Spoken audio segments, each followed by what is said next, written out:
বোর্ডে মনে হয় জামাতের লাগে বিএনপি সেই খেলা হইব, হ্যাঁ হাড্ডাহাড্ডি হইব। তো সহজে কেউ পাস করতে পারবো মনে হয় না, সহজে বিএনপি সরকার গঠন করতে পারবে না।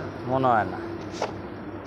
পাস করার সম্ভাবনা জামাতেরও আছে, বিএনপিরও আছে, দোনোটারই। যতটা সহজে বিএনপি, দিন যত যাচ্ছে না তত জামাতের পক্ষে লোক আসছে বেশি। হ্যাঁ জামাতের জনপ্রিয়তা বাড়তেছে দেখা এজন্য যাচ্ছে। জামাত চাচ্ছে ভোট একটু দেরি হোক।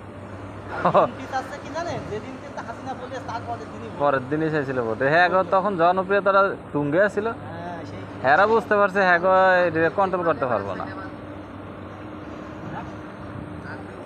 আপনার এই প্রবাসে জামাতের অনেক কিন্তু আছে, নিবন্ধন করতে পারবে না, তাই অনেকে ভোট দিতে পারবে না। এটা বুঝতে না। তাইতে যদি তো সেনান পদ্ধতি ভোট দিক হইতো, খালি যদি প্রবাসী সারা বিশ্ব মিলে 1 কোটি থাকে, আমার মনে হয় 80 লক্ষ ভোট পেতে যাবে। 1 কোটি। প্রবাসে জামাতের বেশি। এই ভোট দেয় যদি দেশের মধ্যে 50% পায়, আমরা প্রবাসের ভোট পাই দেয়।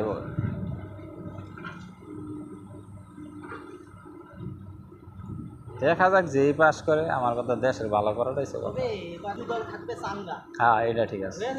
এক সাইডটা সরকার হয়তো। ওই যে তো আপনার 250 সিট নিয়ে আমি এককভাবে সরকার গঠন করলাম, বিরোধী দল থেকে সংখ্যালঘু যা বললাম তাই, যা পাস করবো তাই পাস হবে, এই সংসদে এইটা হয়তো না।